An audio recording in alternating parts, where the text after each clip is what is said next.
Canta para el Señor un canto nuevo. Él hace milagro. Su mano fuerte, su brazo santo, a 13 victorias. Parte semana 2 com Jesus.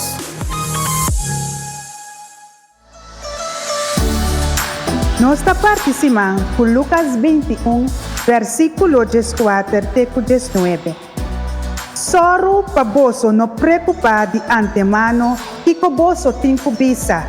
Para sobra a mim, lo dona você eloquência e sabedoria, de maneira que nenhum de você inimigo não pode resistir ou contradizer você. Hasta você mesma ama, tata, família e amigo, lo entrega a você. Também lo mata algum de você. Tur gente lo odia você para mi motivo. Mas ni trache de vosso cabelo, lo não haya nenhum dano. Persevera e vosso lo salva, vosso alma.